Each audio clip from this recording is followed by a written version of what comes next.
Welcome to South Asian Environment Dialogue.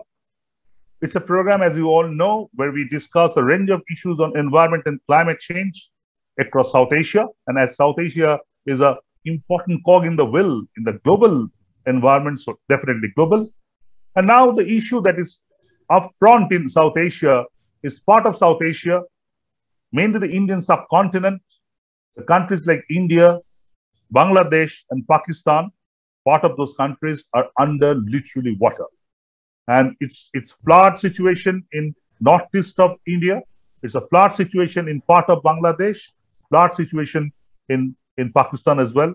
The latest figure that I was going through, that in Assam and northeast, about 25 million people are being affected due to the latest round of flood that is happening. In Bangladesh, it was about 4 million, but I was talking to my Bangladeshi friend, Mr. Rokon, and he was saying it's about 7.5 million. Also, I think Pakistan is quite a grim situation. In fact, today I am told that Karachi is going to have a flood-like situation from today itself. I really don't know the latest. So we'll take the latest from you, Dr. Javed. So let me first introduce the panel to all of you. I have with me Ms. Nandita Hazarika. Madam Hazarika is a retired official from government of Assam, an expert in disaster management. I think she has spent decades working on Assam and Northeast disaster management. Welcome to the show, madam. Thank you. Welcome to the show. Thank you. Such a pleasure to host you. I have with me Sheikh Rokon, a very well-known name in South Asia, working on rivers. He is the Secretary General of Riverine people. Am I right? He's the Secretary General of Riverine people, Bangladesh, being a very prominent face of Bangladesh river movement. And really, we'd like to know from you the scenario down there and what you feel about it. Welcome to the show. Thank you. Riverine greetings from Dhaka. Great. I have with me my good old friend, Dr. Asif Javed. Dr. Javed is an environment and climate expert from Pakistan. He is presently working with the water management issues with the government of Pakistan. So welcome to the show, Dr. Javed. Thank you, Jayanta. Nice to see you. So that's kind of, and also I have, very importantly, Mohammed Rizwan. Mohammed Rizwan is the technical consultant of Assam Climate Change Management Society. He's basically working on the climate action plan of Assam, I am told. And he is also working a long time with Assam's environment and especially disaster management and this kind of scenario with Assam government. Welcome to the show, Mr. Rizwan. Thank you, Jayanta. It's an absolute pleasure to host this. And this program is brought on by the Climate Channel Canada along with the Plurals India. And let me start with Madam Hazarika. How bad is the situation right now in Assam and Northeast? I think this year we had unprecedented floods. I think the last big floods that we had was 2004 and 2012. After 2012, and the damage was much less even in 2012. After that, this year, the damage has been very, very high.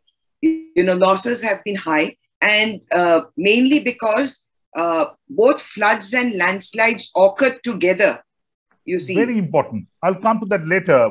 Yeah. These reasons, and this is something which has also been told by the latest IPCC report, that a lot of things are happening together. So definitely we need to work closely on that. Let's take Mr. Rizwan, anything to add on Indian situation from your point of view? Your figures, what they're saying? Yes, as Nandita madam had already said, this kind of flood we are facing for the first time. And the kind of loss and damage which has happened this year is 10 times more than what we have faced, Assam has faced in last 5-6 decades. More importantly, the kind of rain and the amount of rain which has been received in this region is quite a huge. Okay, we'll come to that, but tell me how much overall, kind of area-wise, how much of Assam is affected? I'm told about 25, 26 districts are being affected, are completely flooded right now. So there are several waves of floods comes. So at the moment we are having the second wave. In first wave, out of 35 districts, almost 32, 33 districts were hit.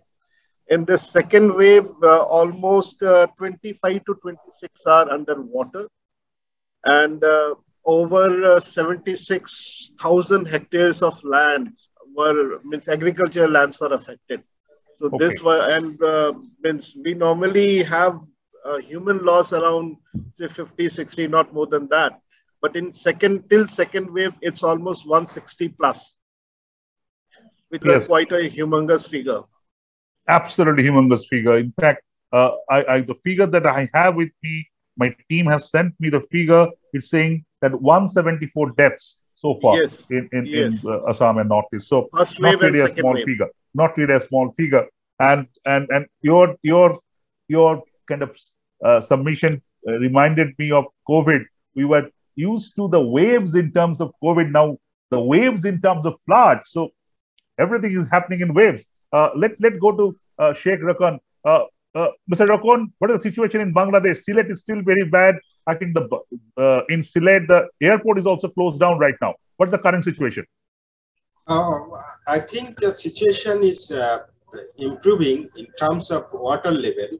If I see today's flood forecasting and warning center scenario, we have 112 water level station, which is reported how is water level. So across the country, and it's there are four colors. Obviously, one is green, which is safe. Then yellow warning level, it's below 20 station, and another is orange, which is at danger level. It is around 5 stations are reporting that they are in danger level. Mainly Sylhet region in the Amal sheet, where the Barak River comes and divided into 2 sections, Shurma and Kushiara. What is the total kind of number of people being affected so far, roughly, a gross figure? I'm quoting from Daily Star.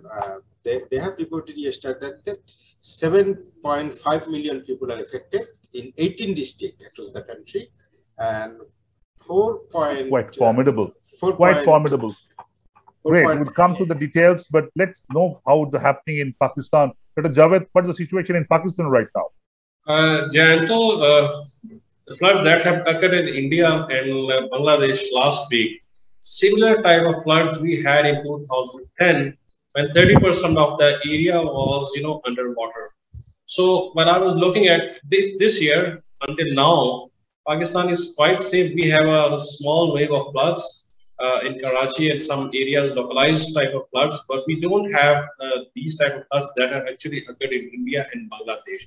Whatever I'm hearing Thankfully. But today Karachi is supposed to, I was looking at the weather forecast, Karachi is supposed to have a lot of rain and flood situation in low-lying areas today. Is it happening?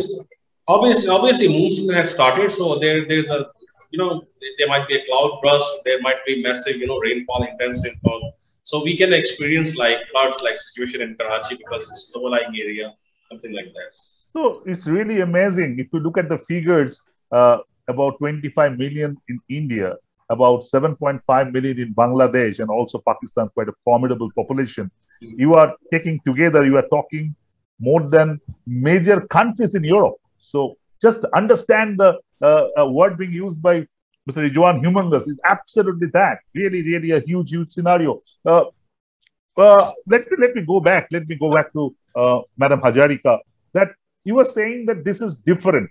This year flood or whatever the implications seem to be different. Will you please explain that why you feel that? Because I'm asking you because you are working on these floods and disasters for decades. Why you feel this is different and where it is different?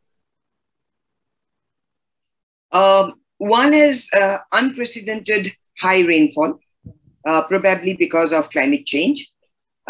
Second, I would say, which has also been there before, but our embankments have not been maintained. You see, we started constructing our embankments in 1960s over the years. And if you do not maintain these embankments, they become weak. And therefore, you have breaches in embankments. I believe there are more than 200 plus breaches in embankments as of today. Okay, so this is one of the major reasons that, villages suffer. I have always said that engineering is only one solution to floods. We must lay stress on non-structural measures.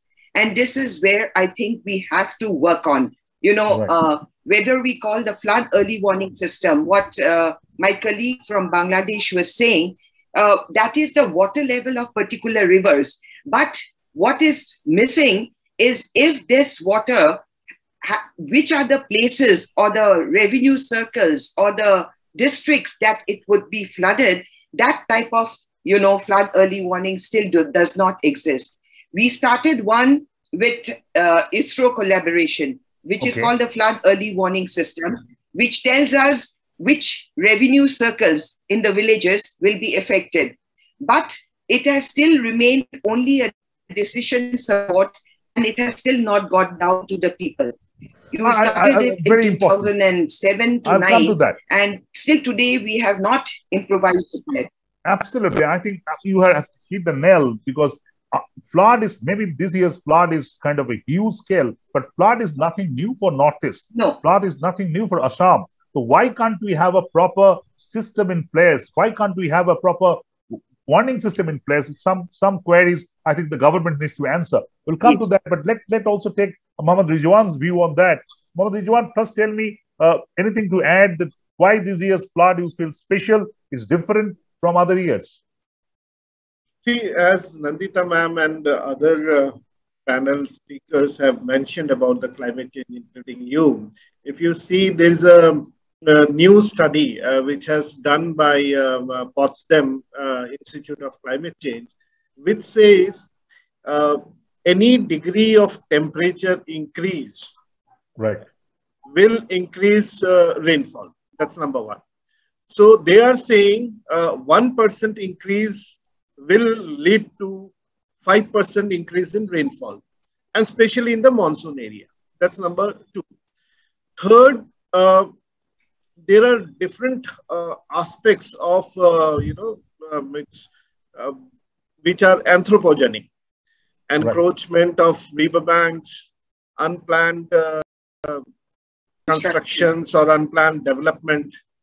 Then both Bangladesh and Assam are facing this issue. Bangladesh is facing because of Meghalaya and Tripura. Assam is facing of different other states because we are in floodplains. So I think these are the basic reasons. And as Nandita ma'am also mentioned about the embankments which have been made by government of Assam from 1960s for floods and all, those needs upgradation of technology, blending of indigenous methods with the new civil engineering process, which has not been done. And if you see, that's my question. That's my question. Why it's not being done? Because when you know every year millions of your people are going to be affected, it's nothing new. It's not rocket science. Why you can't put a system in place? Why the embankments are still weak? Why at 200 points the embankments should be breached? So these are the questions the governments, irrespective of the political party who is in power, irrespective of the political hobnobbing that's happening in Assam, irrespective of that, they need to answer to this, because this is all about the people's life. So I'm come to that. We should kind of go close, but let's take Bangladesh view on that. Sheikh Rokon, what's we heard about India? Yes, it's climate change, perhaps, but climate change with, I would like to say, callous administration. This combination of climate change and callous administration is really impacting the people. What's the situation in Bangladesh? Do you feel the same cycle is happening out there as well? I think this is the same cycle is happening. If you see, this is the third flood in Bangladesh.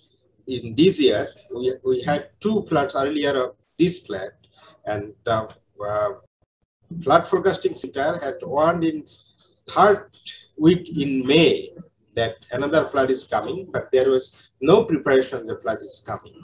And secondly, with the climate change and callous administration, there is a indiscriminate encroachment of floodplain in Bangladesh. If you see the how area, we call it the wetland, which is the retention place for flood water for centuries. It was a retention center, but the wetlands are being filled up, being encroached, and indiscriminate roads and highways, even highways in the wetlands we have seen in Bangladesh. So these are blocking the way where the flood is going to be. And there is a Toni Morrison, one of the writer, who is American writer. She has wrote that the floods are nothing but the memories of river. It comes every year to see the places where it flows once upon a time. So if the flood way of the flood is almost certain, we know who is the basin, who is the river, so you feel that it's going. I understand. So you feel that it's don't have anthropogenic preparation. Preparation is not there. Right. And lot of encroachment also happening. In fact, a very important point you raised. That's why I interrupted you, because I want to take that point to Dr. Javed. Dr. Javed, recent Environment Performance Index was released a couple of weeks back. And if you find that, India at the bottom of the report, that's 180th position out of 180 countries, India at the bottom. But Pakistan and Bangladesh are just very close to India. So if you take air pollution, India, Pakistan, and Bangladesh are the three worst countries. If you take the Environment Performance Index, we are the three worst countries or close to three worst countries. So what is the problem with our administration? If you know the flood is happening, it will happen. Every monsoon flood will happen. You cannot restrict the flood, but you can definitely make a better arrangement to counter the situation. So what's stopping the administration from doing that from your Pakistan experience, Dr. Javed? Jayanta, first of all, this is not unprecedented. Scientists long ago predicted these type of consequences, and this is not new thing for us. Reason we know is the climate change, unplanned urbanization of floodplains, as the many scientists mentioned, all those things. We know each and everything clearly. And climate change is not something which can introduce something new. It basically amplify the things, the disaster. Right. So why we are not prepared? There are two reasons for that. Number one, there are two sets of policies, particularly for developed nation when they get together and they sign the treaties like Kyoto Protocol and later on Paris Accord or something like that, and they made commitments for mitigation for reductions of carbon dioxide or greenhouse gases emission. At the same time, they need to think about the developing world, because developing world, particularly this region, South Asian region, is the most vulnerable region. And who is emitting less? You clearly mentioned that we had a problem of air pollution. We have been high in the air pollution. But even though our emissions to the rest of the world is very less, we are not contributing too much. But Jayanta, remember, we are the most affected nation. 1.3 billion people are living in this region. So the developed nations should set out some policies for adaptation. What we are discussing right here, all failures are on the adaptation side, because we can contribute in a very near future. We can contribute very less in the reduction of greenhouse gases, but we can do much more on adaptation side. This is the flood is coming every year, and it will come. Intensity varies from year to year. In 2010, as I mentioned, in Pakistan was flooded. Now India and Bangladesh are under water. You just quote the figure, 7.5 million, 1.3 children, and all those things. This is very alarming and very disturbing.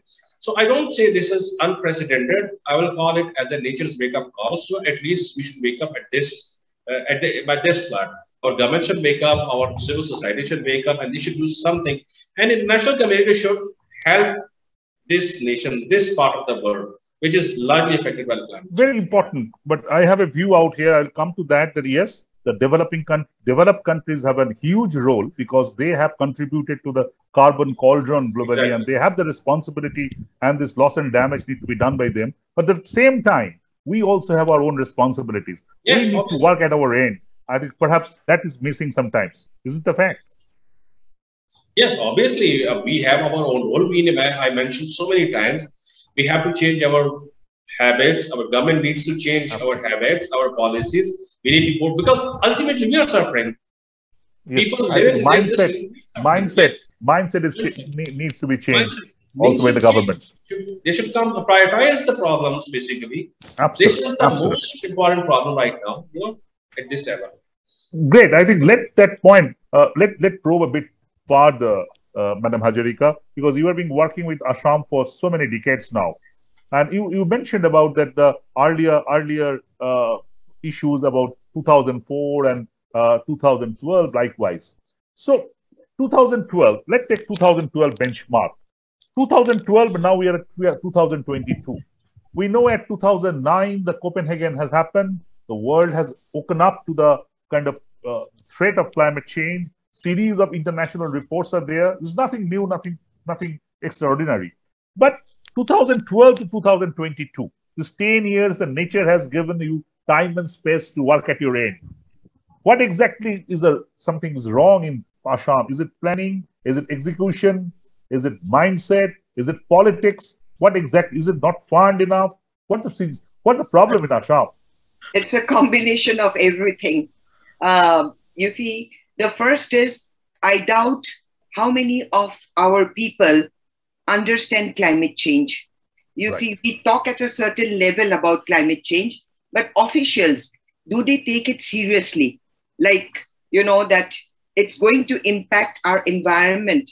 It's going to impact on the disasters much more. I don't know. I mean, I don't know whether they are Madam, prepared. Uttarakhand is happening. Kerala has happened twice. Yes. It's happening one after another. But the thing is, again, public memory is very short. That is what is happening. You will see that from 2012, since we did not have major floods, you see, we have all become, slightly slackened in our approach, in our preparedness. You see, there were certain good practices, which I feel that somewhere we have lost on the way. Like, you see, even the houses that we used to build in flood-prone areas were on stilts. You see, we would measure what was the highest flood point in that area, and your house would always be above that highest flood point. So that, your losses were less. We have given up that good practice. We had, actually now we are saying drinking water is scarce, but, high raised platforms for drinking water was a must. Absolutely. We have forgotten that good practice. The worst thing is... Who are these we? Who are these we? We mean the administration? No, we the people. We the people. I will not only blame the administration. They are part of it. They are also part of the we. But also the people. If I live in a flood-prone area, I must, take necessary measures. I must look what my forefathers had done for flood preparedness, and I must not give it up. You see, it's only going to get worse. You see, even before the district administration, before every monsoon season, they used to have a flood preparedness plan. Unfortunately, even our district disaster management plan has not been updated. From when? Last year. You can not been updated. Not been updated. So if you do not update your plans, then how that's do you... criminal. I think that's criminal. That's criminal, actually, because in an area like Assam, which is inundated regularly, you don't upgrade your plans. We don't take it seriously. We don't take it seriously. In fact, if I may share, so I just it's coming to my memory, a very good friend of mine, Mr. Jude Hendricks, who was with UNICEF formerly. Jude is a very good friend of mine. And Jude was working with Assam's disaster management. He has come up with a set of documents. I have the copy of this document with me, which Jude shared with me. But what happened after all this work, which happened years before? It's really quite... There is a whole lot of research, and what to do is already there. You don't have to reinvent the wheel. Absolutely. But the thing is, we have to do it, execute it. That is what is required. Mr. Rizwan, you are still working as part of the process. You may not be part of government, but you are part of the process. You are also part of the government committee. I'm not blaming any government or any individual, but I'm talking about the system. When I'm talking about the system. So what do you think is lacking? The people like you who are working on ground know what the reality is. You know what should be done, but still it can't be done. What is kind of stopping you from doing all those things? See, intention is there. Intention is there to implement, as Javed Bhai was saying about adaptation actions and mitigation actions. Intentions are there at present, I feel. There are a lot of new declarations are done. Like Guwahati is getting 500 electric buses for the first time, which government of Assam is planning to phase out all the buses, diesel buses to electric buses. Government of Assam recently had EV policy 2021. They are adopting India Action Pooling Plan. They are adopting ECBC code and so on. But coming back to question where you have mentioned about SDG and intent, why we are not doing, and Javed Bhai also was saying. No, let me be very specific. Sorry to interrupt you. Nandita ma'am right now said that the disaster plan, the district disaster plan was not updated. Now, it is something, why it can't be done? So these are the questions that it should have been done. It should have been done. Right. That's what I was saying. I was going there. I was just answering few of your pointers. Sure. Like, see, SDG, you want to implement the SDG, you need finance for that. And rightly, Javed Bhai was saying that developed countries, the developed nations, we are discussing in last 26 COPs, we have discussed this formula, but nothing happens. You tell me how many GCF funds were approved, how many international funds were approved to this Southeast Asian regions. Very, very minuscule. Bangladesh had got one GCF funds, that too on loan, partially. So that's one of the reasons. Second, yes, there are many issues on implementation.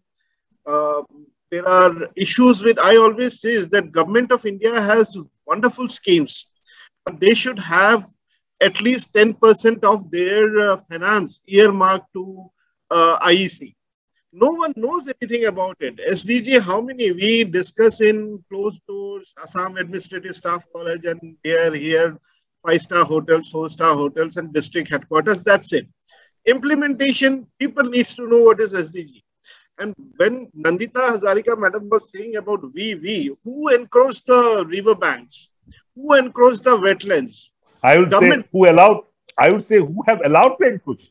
No, now there was. That was the important response. One of the example. I will just take 10 seconds of this. Very near to Dispute Secretariat, say like 5-6 kilometer radius, there is a hotel Ginger was made on a wetland, right? You must have seen. Next to that, there were a lot of people have encroached after that. Right. Now this encroachment was removed. People had made a lot of issues out of that. That's the perennial source of water for entire Guwahati city. One of the perennial source. So there are many wetlands and so on, which government is trying to, revive, rejuvenate, but people are not allowing it. Okay. So that's number one. Number two, intent is there. We need the finance. Now government, see Assam, we all know Assam is a floodplain area. We wait for floods. We used to wait for floods because it used to bring fertility and so on. Absolutely. Right. Absolutely. But you also have to see Assam and Northeast is the fastest growing states in India, more than Delhi and Bangalore. So it will have some repercussion. And as I was saying in my initial right. I take your point. I take your point that these are the fastest growing areas, but at the same time, my question remains that when we know that these things are going to happen, flood is going to come, something as important as upgrading your disaster plan or not upgrading your disaster plan is a criminal offense. It's a criminal offense when the millions of people's lives are at stake. Let's go to Pakistan point of view. Let's go further a bit to this whole issue of Dr. Javed, you were talking about that international funds and supports are not coming. I completely agree on that point. But the point is, if you need to have those funds for South Asia, you need to talk in same language. I know the countries like Africa, 15 countries, they are fighting among themselves, but at the same time, when they're going to the international COP, they're talking the same language, same voice. Don't you think that more integration between India, Pakistan, and Bangladesh on this climate change and disaster issues is required? Not only from the cause point of view, but also from the solution point of view. Your take. Yes, obviously, that's very important because we all are developing countries and we lack in the resources and technological, things like that. So obviously we need more cooperation, and we have some cooperation with India.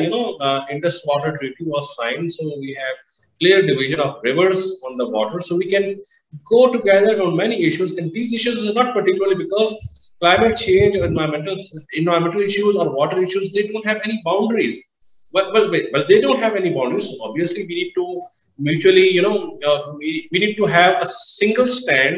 We need to have a joint voices so that our voices are properly heard in the West, in the countries who can support us, who can help us in the, because intentions is there at Jayanto, both in the government side and on the public side. Obviously, there is intention because with all the South Asian region, because you know why? Because all this is needed. Because if we have not done this right now, Jayanta, we are it will be too actually late. in the era of consequences. There's no time to think, Absolutely. to make formulate policies or to plan something like that, to make a discussions. We need to take some practical actions immediately after the discussions that could Absolutely. benefit the entire country. Because decision taken in one country, for example, in India, well, a good decision obviously will help the Pakistan, and good Absolutely. decision taken then Pakistan will definitely help the India and Bangladesh also, all those Absolutely. countries. Absolutely.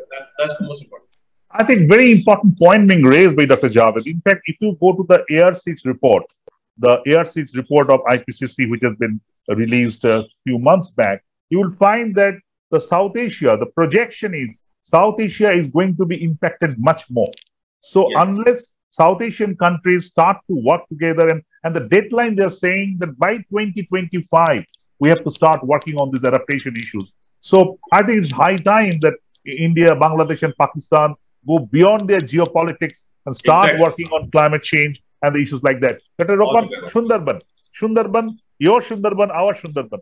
In Sundarban, 2/3 is in Bangladesh, 1/3 in West Bengal, India.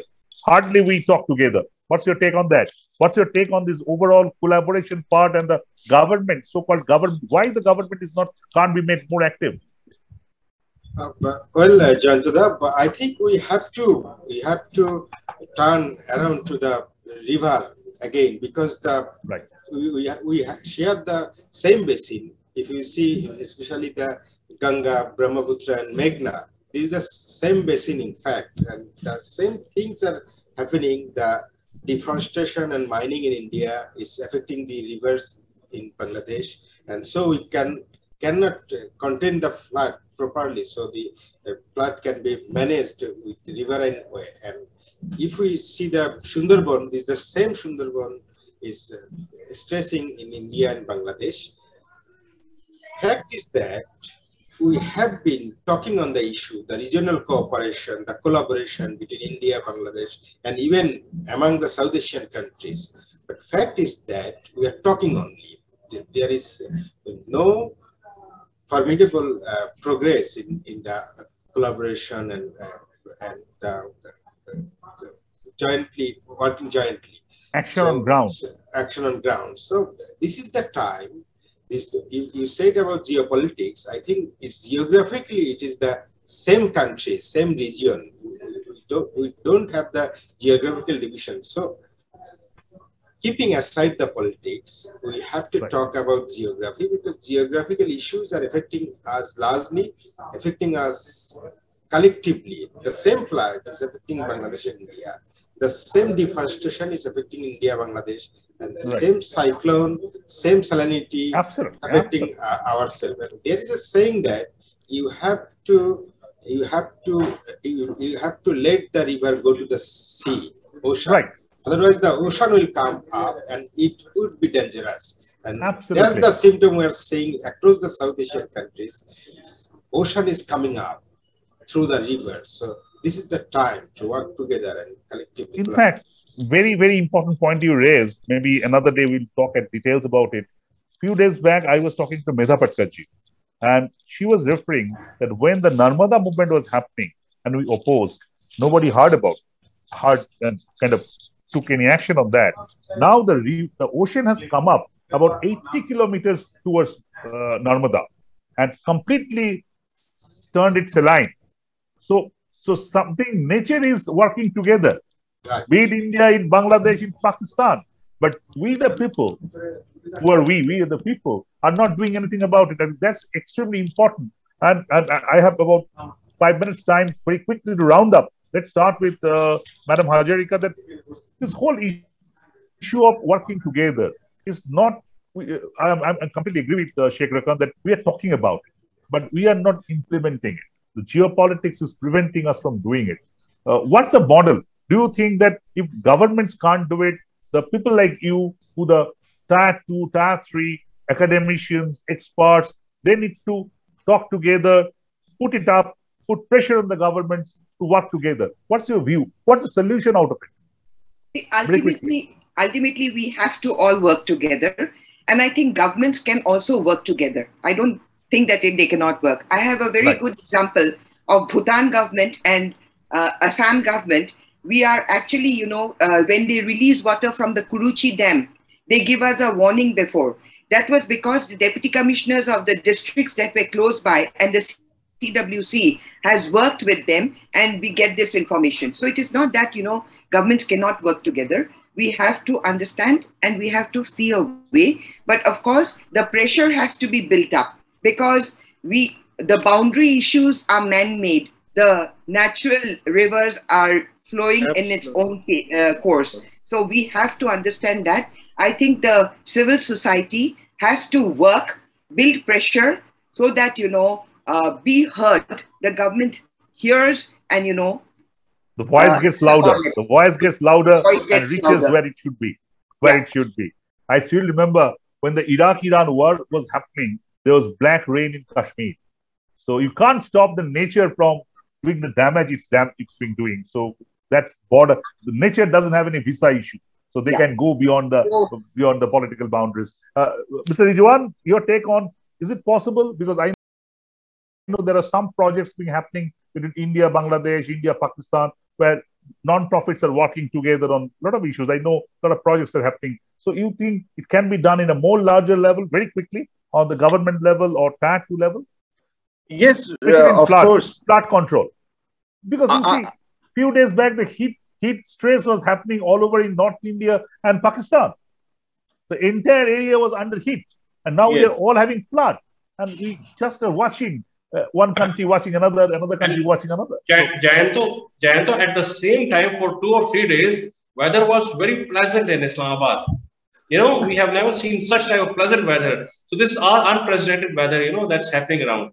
So nature is playing crazy. We need to understand. Nature is being crazy. Nature is being crazy. Right. Yes. Mr. Rizwan. Yes, I am very optimistic. When is it possible? Yes. When mango diplomacy can happen, Sheikh Hasina Madam has sent mangoes to our Honorable CM Sir. Yes, day before yesterday. So this can also happen. And recently there was a big conference was held, Nadi conference in Radisson Blue in Guwahati. I guess there were a lot of plus points or a lot of things, we have to see like that. There were 3-4 actionable points which has came out. And I guess both the governments are serious. I am hopeful. And we have to, of course, we have to build the pressure. If you, it's very simple. You put a pressure cooker on the gas stove, you have to build the pressure, otherwise it's not going to happen. But problem is when we are having the Modi conference, Modi goes to the back burner. The politics takes over. That's the problem is. Let me wind up with Sheikh Rokon. Rokon Saab, what do you think that? See, when it's happening in West Bengal or the Northeast as well as in Bangladesh. You see any really tangible way of this areas working together? Start saying maybe that the states and the central government and the Bangladesh government. Do you see it's happening? I think there are structures, and it's the governments are talking to each other, and we have track 3 records. So we should come up now from the community perspective. The community who are the most sufferer of these floods and other disasters. They have the experience, they have the wisdom, they have the knowledge. We have to take them up with us and talk to the states and track 1, 2, 3. Thank you. Last question. I just like to have a one-line answer. We are going to have COP27 in Egypt in November this year, which is supposed to be a very important COP, very important climate meeting. Do you see the governments of India, Bangladesh, and Pakistan, maybe other South Asian countries who are being affected by climate change to a large extent. Do you see they are working in more unison, more voice put together, or it's business as usual? Let's start with Rokon. Yes or no, or maybe. What is your response? I think there are scopes, and governments are and civil societies are talking about it. You are hopeful that more concerted effort will be there. Dr. Javed? It's being more concerted gradually. More concerted. Okay. Yeah. Dr. Javed? Yes, Jayanta, I'm quite hopeful because things are getting on the better side because we're something like we are affecting all of us. So everybody has now realized more concerted effort. Mr. Rizwan, your take? Yes, I am very hopeful with the figures which are in front of us now after this flood. Right, very important. If we don't take positive steps, we are already screwed up. We will be already being screwed up. Very important point. We're already being screwed up. Figures are right in front of us. If we don't act now, we can't act. Hazarika ma'am, your take. I hope people will realize the need to get together. I hope they do. Extremely important. I also kind of wind up this round with this hope, but also with the concern that often the politicians do chase the shadow. I hope in this case they will not chase the shadow because the lives of millions of people are at stake. The politicians say that they work for the people, but I really do not understand a place like Assam, which is being affected, the millions being affected year after year, episode after episode. Still, why can't we upgrade our disaster management plan? Why can't we do that? So I think this is something need to be done. The government, not only on Assam, I'm not only on Assam, maybe other states, other countries, Bangladesh and Pakistan. I hope the governments will wake up to the danger of climate change. 2025 is the deadline. Forget about this net zero of 2050, 2060, 2070. The world has to survive 2030. World has to survive 2035. So I hope that the government will wake up. And as Mr. Rizwan said, the figures are in front of us, not only of this flood, but one after one disaster. Not only the developing countries, also the developed countries. The countries like US are in trouble. Canada, Australia is in trouble. So I hope that will wake up the politicians and finally something can be done. I'm really, really hopeful the countries like India, Bangladesh, and Pakistan will join together on this agenda and make a much more formidable regional voice in COP27. With that hope, and thanks to all of you for your wonderful time and I think wonderful discussion, I conclude this session. Thank you. Thank you, everybody. Thank you. Thank you. We are here because since this government took office 4 years ago, almost no children have moved off the wait list for funding for autism services. And now it's a new term, and it's been 4 years since any child really has moved off of the wait list to access life-changing therapy. And we are here today because we were on the protest. We were on the front lawn of Queen's Park protesting 4 years ago, and we will continue to protest until our children get what they need. Because when this government took office, they came in and bulldozed the Ontario Autism Program. And because of that, some children have been waiting up to 7-8 years to access this life-changing therapy. And because they haven't had this access, they're never going to reach their full potential. And they're going to have a very negative quality of life. And this government doesn't seem to have any urgency. And today the new minister was announced on the file, and it's the previous minister from the previous term, Marilee Fullerton. And she was the third minister on the file in the previous term. And she didn't do anything then. And we're very worried she's not going to do anything now. But we are here to make sure that our voices are heard because we're parents and we're fighting for services for our children. Especially, what is your demand now for new government, new government? We are asking for urgency. When this government took office, there were 23,000 children with autism waiting for needs-based therapy. Now there are over 54,000 children in the province of Ontario with autism that are still waiting for autism services. We are asking this government to start enrolling our children in the new Ontario Autism Program as soon as possible. They've waited too long already. You know, the new program that this government developed isn't great, but at the very least, let's get our children off of that wait list. They have neurodevelopmental windows that they've missed because this government couldn't get their act together. Okay, thank you, thank you. I hope the problem will solve. Government will take care of this issue.